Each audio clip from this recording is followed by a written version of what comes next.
আলহামদুলিল্লাহ সর্বপ্রকার শুকরিয়া আল্লাহ পাকের জানাই যে আল্লাহ রব্বুল আলামিন আমাদেরকে হাজারো ফিতনা ফাসাদের যুগে হাজারো ফিতনা ফাসাদ থেকে হেফাজত করে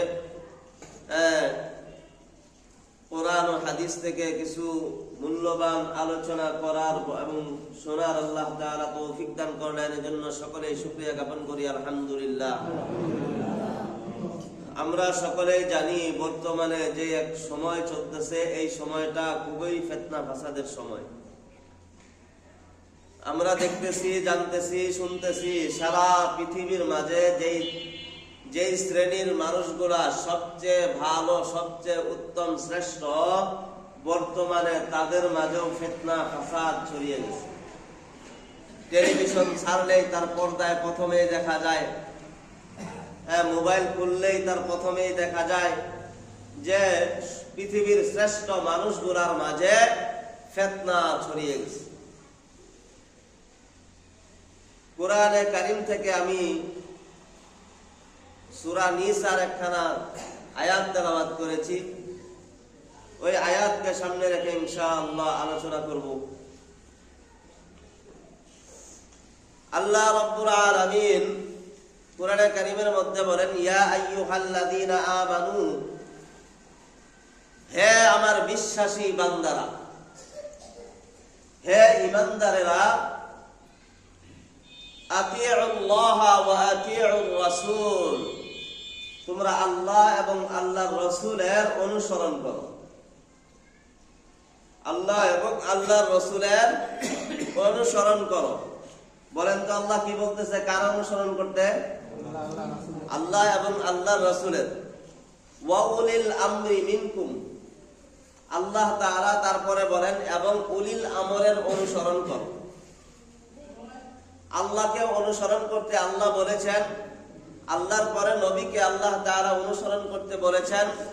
যখন নবীজি দুনিয়াতে থাকবে না তখনও নবীর অনুসরণ করতে হবে। বলে আল্লাহকে আমরা দেখি নাই, তারপরেও আল্লাহর অনুগত্য অনুসরণ করতে হবে। বলে কেমনে করব? ওয়া উলিল আমরি মিনকুম, সর্বশেষ স্তর হইল উলিল আমরের মাধ্যমে আল্লাহ আর আল্লাহর রাসূলের অনুসরণ করব। কার মাধ্যমে? উলিল আমর এর মাধ্যমে।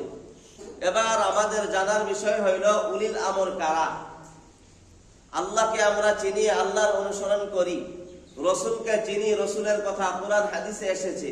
উলিল আমর কারা আমাদের জন্য জানা দরকার আছে কিনা? আছে। উলিল আমর কারা?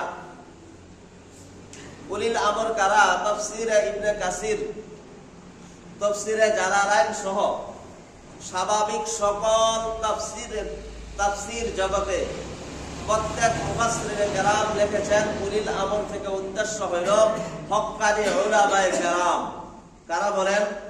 হক্কানি উলামায়ে কেরাম, আলেমগণ হইলেন উলিল আমর। আল্লাহ এই কথাটা জানায়া দিলেন, ইয়া আইয়ুহাল্লাযীনা আমানু আতিউল্লাহ ওয়া আতিউর রাসূল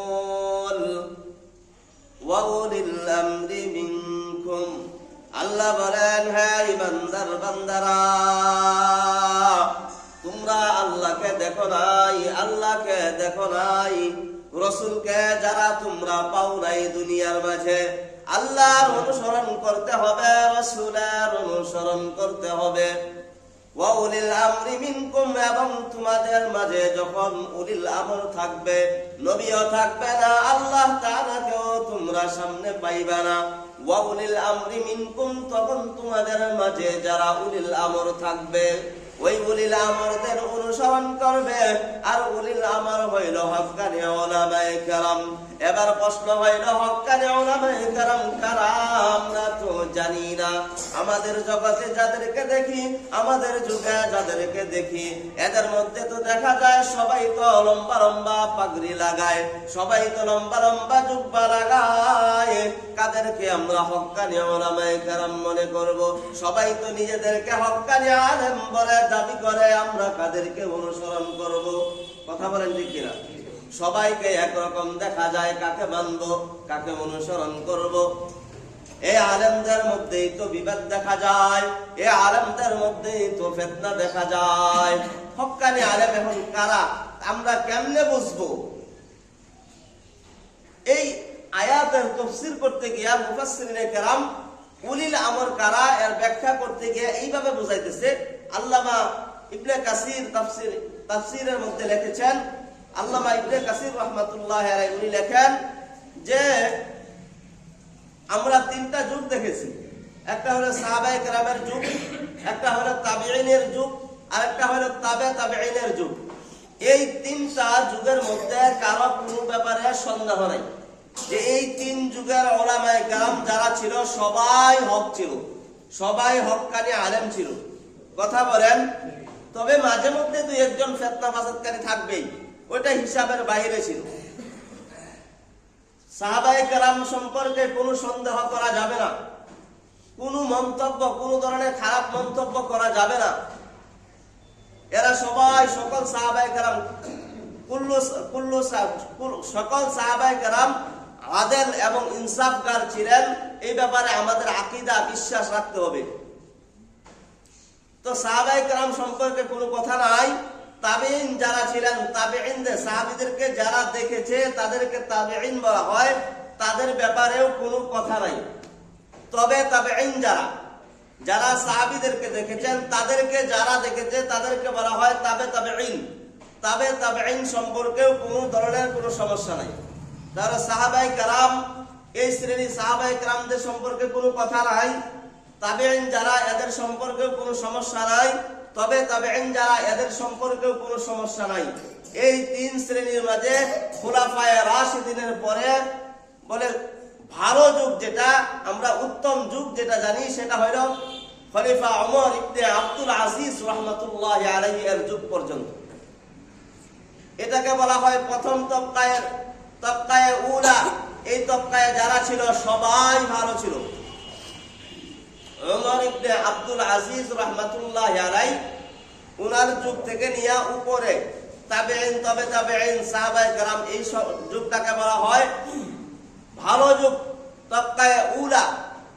এখন আমাদের দেখতে হবে যে তবকায়ে উলার পরে ওমর ইবনে আব্দুল আজিজ এর পরের যে যুগটা চলতেছে, ওমর ইবনে আব্দুল আজিজ থেকে নিয়ে আমাদের যুগ পর্যন্ত এই যে হক্কানি উলামায়ে কেরামদের ব্যাপারে মতবিরোধ রয়েছে, কাদেরকে আমরা অনুসরণ করব, কাদেরকে আমরা অনুসরণ করব না, এই ব্যাপারে আমাদের সন্দেহান, এই ব্যাপারে আমরা মতবিরোধ করে থাকি। কিন্তু ওমর ইবনে আব্দুল আজিজ থেকে নিয়ে উপর পর্যন্ত কাউকে কোনো আলেমকে অনুসরণ করব না, এই ব্যাপারে কারো কোনো চিন্তা করার দরকার ছিল না। সবাই একই পর্যায়ের ছিল, সবাই এক স্তরের ছিল। এজন্য সকলকে হক্কানি উলামায়ে কেরাম হিসাবে ধরে নেওয়া হয়েছে।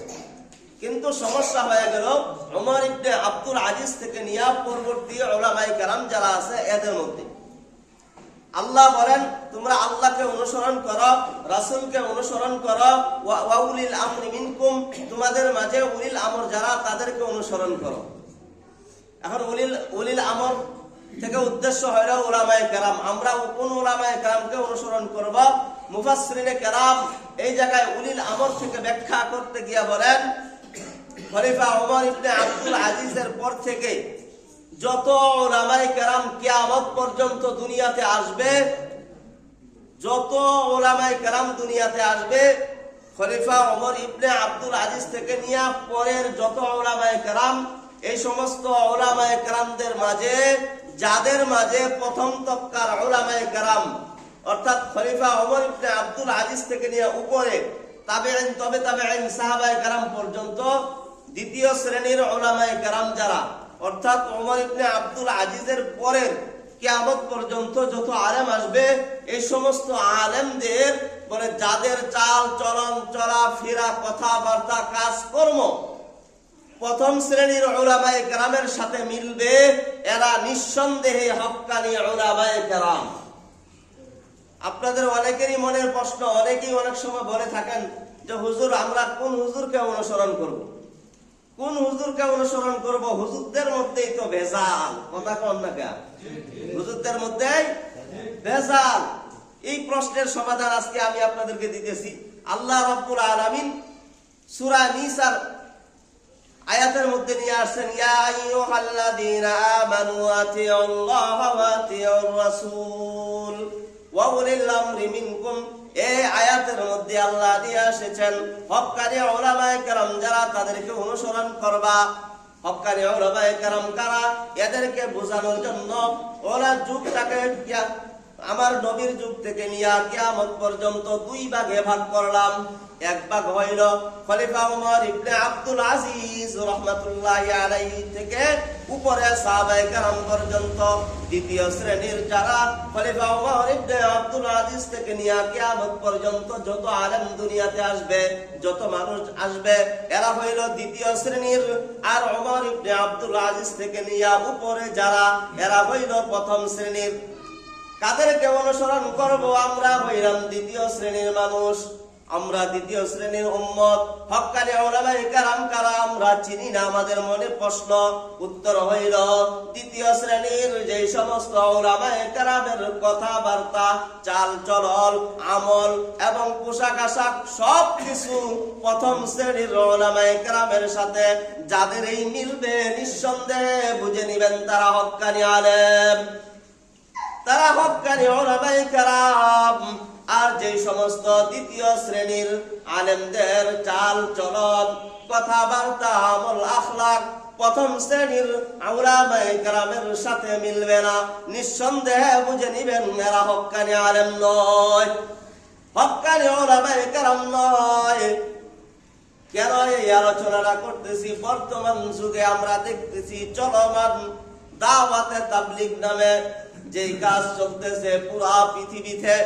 এই দাওয়াতে তাবলীগ হক একটা দাওয়াত ছিল, এর মাঝে দুই দল হয়ে গেছে, যেটা সবাই জানি, আমরা সবাই চিনি। একটা হইল সাত পার্টির দল, সংক্ষেপে আমরা জানি কি সাত পার্টির দল। আর একটা সংক্ষেপে বলা হয় জুবায়ের গ্রুপ। সাত গ্রুপ আর জুবায়ের গ্রুপ।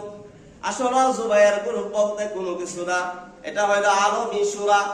জুবায়ের সাহেবের নামে কোন গ্রুপ হয় না, উলামায়ে কেরামের গ্রুপ। কাদের গ্রুপ বলেন? উলামায়ে কেরামের গ্রুপ। একটা হলো উলামায়ে কেরামের দল, আলেমদের দল, আর একটা হলো জুবায়ের সাদ সাহেবের দল।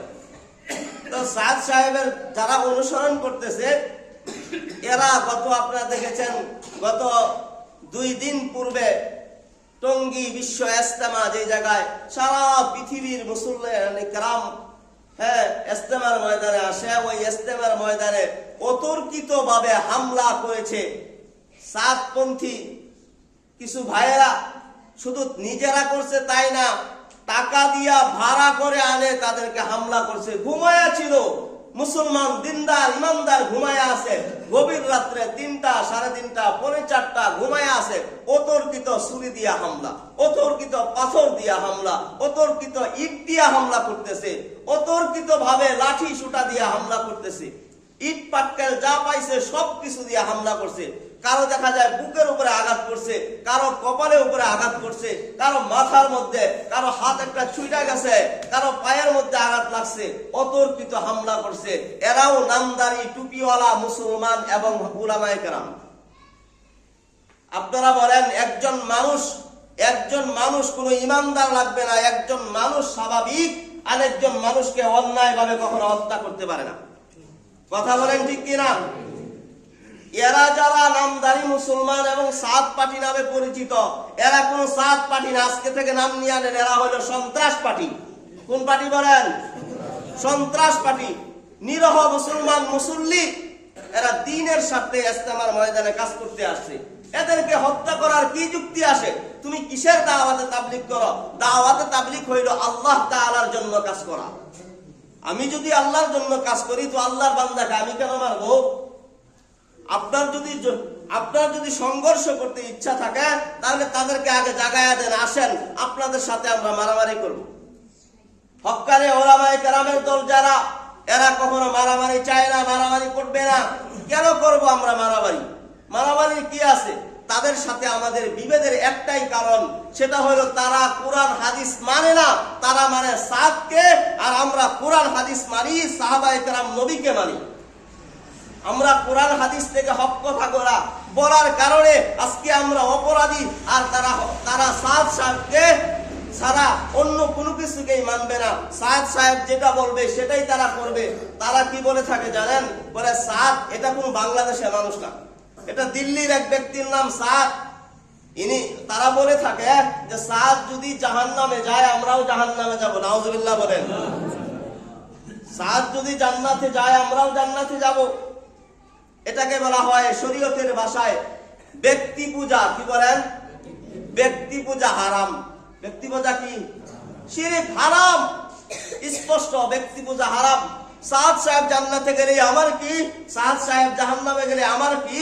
আমি আমার আমল দিয়া আল্লাহকে রাজি খুশি করে আল্লাহর রহমতে আমি জান্নাতে যাব, জাহান্নামে যাইতে রাজি না। কথা বলেন ঠিক কিনা? সুতরাং কোন সাদ সাহেবকে কেন আমরা পছন্দ করি না, এখন কেন মোহাব্বত করি না, ওনার থেকে পৃথক কেন হয়ে গেলাম, সংক্ষেপে জানা দরকার। এই সাদ নামক যে ব্যক্তিটা রয়েছে, ইনি কোরআন ও হাদিসের লাগাতার 82টা কথা ভুল বলেছে। কয়টা কথা ভুল বলেছে? কয়টা কথা? 82টা কথা ভুল বলেছে। ভুল বলার পরে ওনাকে শুধরায়া দেওয়া হয়েছে, আপনি সতর্ক হয়ে যান। এমন কথাগুলা যদি উম্মতের মাঝে বিশ্ববাসীর কাছে ছড়ায়া দেন আর বিশ্ববাসী যদি শুনে তাদের আকীদা বিশ্বাস যদি এটা হয়ে যায়, তো মুসলমানের দিল থেকে ইমামকে বাহির করে নেওয়া হবে। এই জন্য ওনাকে শুধরায়া দেওয়া হয়েছে। উনি বলছে ঠিক আছে আমার ভুল হয়ে গেছে, আজকে ভুল হয়ে গেছে বলছে, কালকে গিয়ে আলোচনা করে আবার ওই কথাই। পরের দিন আবার বলে আসে হ্যাঁ আমার ভুল হয়ে গেছে, তারপরের দিন আবার গিয়া ওইগুলাই আলোচনা করে। নিয়মিত অগণিত উনি ওই আলোচনাই করে যাইতেছে এবং ওই কথাই উনি বিশ্বাসী। ওনার যারা অনুসারী এরাও ওই কথাই বিশ্বাসী। ওই মূল কথা হইল এরা এই সমস্ত কথাগুলা কেন বলে আর এই সমস্ত কথায় কেন বিশ্বাসী হয়? মাওলানা সাদ ইনি হইলেন ইসরায়েলের একটা বড় দালাল। কে বলেন? ইসরায়েলের একজন বড় দালাল। কত কোটি কোটি মিলিয়ন টাকা খেয়েছে তার কোনো হিসাব নাই। সাদ সাহেব নিজে বলেছেন, আমি যদি এই মুহূর্তে এই সমস্ত কথাগুলা বলা বাদ দিয়ে দেই, 1 মিনিটের ভিতরে আমি না শুধু আমার পরিবারের, আমার বংশের প্রত্যেকটা সদস্যকে গুলি করে ঝাঁঝরা করে দেওয়া হবে। সুতরাং আমি কখনো ফিরে আসতে পারবো না। আমার কাজ হইল মুসলমানদের মাঝে 2 ভাগ করে দেওয়া। আমি মুসলমানদের মাঝে 2 ভাগ করে দিলাম। টাকায় বিক্রি হয়েছে। কি বলেন? টাকায় বিক্রি হয়ে গেছে। বলেন শরীয়ত কি বলে? কাউকে ব্যক্তি পূজা করার কথা বলছে না, কোন ব্যক্তি পূজা নাই। আপনি ব্যক্তি পূজা কেন করবেন? হক্কানে উলামায়ে কেরাম তো বলতেছেন আমাদেরকে অনুসরণ করেন, এটা বলতেছে না। হক্কানে উলামায়ে কেরাম বলতেছে আপনি কোরআন ও হাদিস অনুসরণ করেন। কাকে অনুসরণ করতে বলতেছে? কোরআন ও হাদিসকে অনুসরণ করতে। বলেন আপনারা কাদেরকে অনুসরণ করবেন? কোরআন ও হাদিস।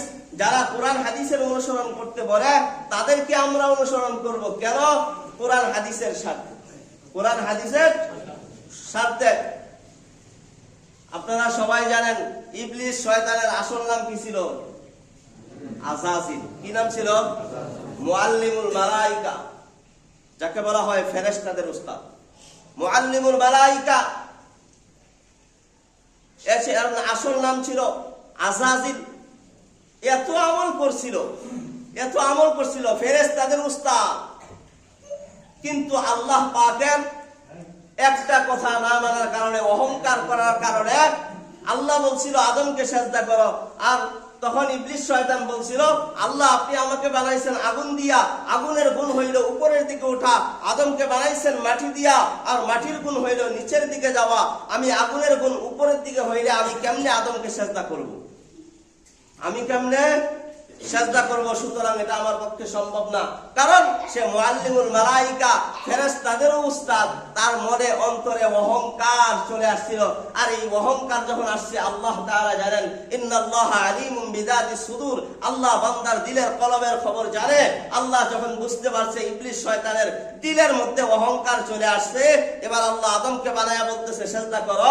ইবলিস শয়তানের অহংকার প্রকাশ পাওয়া গেছে, আমার পক্ষে সম্ভব না। কারণ আমার গুণ হইল উপরের দিকে ওঠা, জমিনের মাটির কাজ হইল নিচের দিকে যাওয়া। আমি আযাজিল আগুনের সৃষ্টি হইয়া কেমনে আদমকে সেজদা করব? আল্লাহর একটা কথা না মানার কারণে, অহংকার করার কারণে কিয়ামত পর্যন্ত সে অভিশপ্ত শয়তান আজাজিল। কথা বলেন ঠিক কিনা? ঠিক তদ্রূপ ভাবে দাওয়াতে তাবলীগ নামে দেখা যায় কিছু মানুষ জেনারেল শিক্ষিত, ইঞ্জিনিয়ার, ডাক্তার, মাস্টার, প্রফেসর, অধ্যাপক এবং কিছু সাধারণ মানুষ, এরা সারা জীবন কলেজ ভার্সিটিতে কাটাইছে, প্যান্ট শার্ট পরে সারা জীবন কাটাইয়া দিছে, সিগারেট খাইয়া জীবন মুখ নষ্ট করে দিছে, হ্যাঁ গাঞ্জা খাইতে খাইতে জীবনকে শেষ করে দিছে। শেষ পর্যায়ে দাওয়াতে তাবলীগের ভাইয়েরা আসে তাদেরকে বুঝাইতে বুঝাইতে বুঝাইতে বুঝাইতে হাতে পায়া ধইরা 3 দিনের জন্য নিয়ে গেছে, 40 দিনের জন্য নিয়ে গেছে, 3 চিল্লা দেওয়াইছে। 3 চিল্লা দেওয়ায়া যখন দিনের বুঝটা মাথার মধ্যে ঢুকাইয়া দিছে, তো এবার আস্তে আস্তে প্যান্টটা খুইয়া ফারাইয়া দিছে, প্যান্টের জায়গায় পায়জামা লাগাইছে, মানে শার্ট যেটা ছিল শার্টের জায়গায় এবার লাগাই দিছে জুব্বা, লম্বা জুব্বা, মাথায় ক্যাপ ছিল ক্যাপের জায়গায় লাগাইছে, টুপি আর পাগড়ি লাগাইছে, লাগায় এবার বড় হুজুর হয়ে গেছে। মুঝসে বড়া কোন হ্যায়, মুঝসে বড়া কোন হ্যায়। 1 দিন 2 দিন 1 বছর 2 বছর 3 বছর 5 বছর 10 বছর 15 বছর 20 বছর হয়ে গেছে তাবলীগের কাজ করে। উনি তাবলীগের বড় আমির সাহেব হয়ে গেছে। এখন বড় আমির সাহেব হওয়ার কারণে উনি এখন আলেমদেরকে মানতে পারে না, আলেমদেরকে মানতে পারে না। কারণ আমি এত বছর থেকে তাবলীগের কাজ করি, আমি হইলাম বড় আমির সাহেব, অহংকার চলে আসছে। আমি কেন আলেমরে মানবো? আমি কেমনে আলেমকে মানবো? আলেমরা আমাদেরকে মানবে, আমরা মানতে পারবো না। অহংকার চলে আসছে। এই সমস্ত যাদের তাবলীগের যারা জিম্মাদার আমির দাবি করেছিল, যাদের অন্তরে অহংকার চলে এসেছিল, আল্লাহ রাব্বুল আলামিন তাবলীগের মধ্যে ফিতনা লাগায়া এই সমস্ত অহংকারীদেরকে আল্লাহ তাআলা শয়তান আজাজিলের মতো যেরকম অভিশপ্ত করে দিছে, হক কাজ থেকে বাহির করে দিছে। এই সমস্ত তাবলীগের আমির সাহেব যারা দাবি করত, এদেরকেও অহংকারের কারণে আল্লাহ তাআলা হক তাবলীগ থেকে পৃথক করে দিছে। বুঝতে পারেন নাই এখনো? হক্কানি উলামায়ে কেরামদের থেকে আল্লাহ এদেরকে পৃথক করে দিছে। অহংকার করার কারণে সারা জীবন মাইয়া নিয়ে ঘুরছেন, সারা জীবন কলেজে পড়াশোনা করছেন, বান্ধবী নিয়ে ঘুরছেন, মদ গাঞ্জা খাইছেন, বিড়ি সিগারেট খাইছেন, আর এখন তাবলীগে আয়া মাথার টুপি লাগাইয়া লম্বা জুব্বা লাগাইয়া বড় হুজুর হয়ে গেছে। একজন উলামায়ে কেরাম 17-18 বছর মাদ্রাসায় ডাইল খাইছে, কোনদিন মাদ্রাসা বাউন্ডারি থেকে বাইরে হয় নাই, দিন রাত আল্লাহর কাছে কান্না করছে, আল্লাহ এলেম দান করেন আমাকে। সারা জীবন কষ্ট করে আজও পর্যন্ত 8,000 আর 10,000 5,000 টাকা বেতনে কিয়ামত পর্যন্ত মাদ্রাসায় কোরআন ও হাদিসের খেদমত করে যাইতেছে, আর আপনি বলতেছেন আজকে তাদের চেয়ে বড় হয়ে গেছেন। আল্লাহ রাব্বুল আলামিন ঘোষণা দিয়েছে এই যুগে না, কিয়ামত পর্যন্ত যত মানুষ আসবে উলামায়ে কেরাম যারা, এরাই হইল সবার চেয়ে বড় এবং ভালো এবং উত্তম মানুষ। আল্লাহ রাব্বুল আলামিন বলেন কোরআনে কারীমের অন্য এক আয়াতে, ইন্নামা ইয়াখশাল্লাহা মিন ইবাদিহিল উলামা। আল্লাহ বলেন দুনিয়াতে যত মানুষ এসেছে, যত মানুষ কিয়ামত পর্যন্ত আসবে, এদের মধ্যে সবচেয়ে বেশি আমি আল্লাহকে ভয় করে উলামায়ে কেরাম। এজন্যই আল্লাহ সূরা নিসার মধ্যে বলেন, ইয়া আইয়ুহাল্লাযীনা আমানু আতিউল্লাহা ওয়া আতিউর রাসূল ওয়া উলিল আমরি মিনকুম। তোমরা আল্লাহর অনুসরণ করো, রাসূলের অনুসরণ করো, এবং হক্কানি উলামায়ে কেরাম যারা, তাদের অনুসরণ করো। কথা বুঝতে পেরেছেন? এই সমস্ত লম্বা জুব্বা লাগাই আর লম্বা পাগড়ি লাগাইলে বড় হুজুর হওয়া যায় না। আমি প্রশ্ন করতে চাই, আপনি কয় চিল্লা 3 দিনে কয় চিল্লা দিছেন? আপনি বড় আমির হয়ে গেছেন, কয় চিল্লা দিছেন? আপনার সর্বোচ্চ চিল্লা হলো 3টা। কয়টা বলেন? এরকম কয়েকটা 3 চিল্লা আমরা পকেটে নিয়ে ঘুরি, এরকম কয়েকটা 3 চিল্লা পকেটে নিয়ে ঘুরি আমরা। আল্লাহ তাআলা আমাদেরকে সাল দেওয়ার তৌফিক দিছে। কথা বলেন, এত বছর 18 বছর মাদ্রাসায় পড়ছি, 18টা সাল দিলাম, তারপরেও আবার 1 বছর সাল দিছি।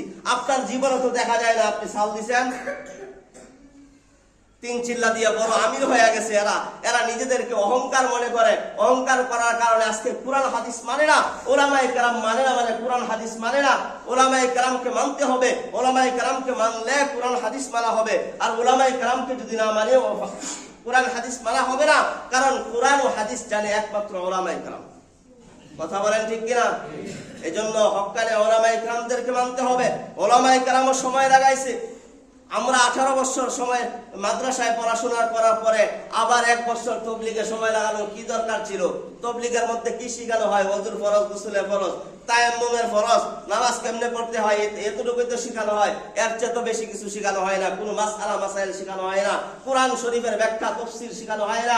অর্থ শেখানো হয় না। কোরআন শরীফ থেকে সুন্দর সহি শুদ্ধভাবে কোরআন পড়ানো হয় না। তো তবলিগের মধ্যে কি শেখানো হয় আমরা কি জানি না? 18 বছর লেখাপড়ার করার পরেও 1 সাল দেওয়ার উদ্দেশ্য ছিল যে জাতির কাছে যা শিখলাম, জাতির খেদমতে নিজের ইলমটা কিছুটা পৌঁছাইয়া দেই, জাতিকে কিছু শিখাইয়া দেই, জাতিরা যেন আমল করতে পারে। আমার জাতি ভাই আজকে নামাজ পড়ে না, তারা যেন নামাজ পড়তে পারে। এই জন্য আমি 1 বছর দিছি। আর আপনারা 3 চিল্লা দিয়া বড় বড় আমির হয়ে গেছেন, নিজেদেরকে আমির সাহেব মনে করেন। আমির সাহেব মনে করে আজকে আলেমদের বিরুদ্ধে আলেমদেরকে মারতেছেন, মাদ্রাসার ছাত্রদেরকে মারতেছেন। ঈমান থাকলে কারো পক্ষে এমন কাজ করা সম্ভব না। আল্লাহর কাছে ফরিয়াদ জানাই এই সমস্ত জালেমদের জন্য আল্লাহ তাআলা উপযুক্ত বিচার করে। পাশাপাশি আমাদের রাষ্ট্রীয় প্রধান যারা রয়েছে তাদের কাছেও জানাই, তারাও যেন তাদের উপযুক্ত গ্রেফতার করে উপযুক্ত বিচার দেয়। বিচার করে 2018 সালে একবার হামলা করেছে, এখন আবার 24 সালে হামলা করেছে। এরকম হামলা চলতেই থাকবে। মূল কথা বলি, এরা আলেমদেরকে যারা অনুসরণ করে না, এদের ঈমান আকীদা এত খারাপ হয়ে গেছে যে কাদিয়ানির চেয়েও বেশি। কাদিয়ানির চেয়েও কি হয়ে গেছে?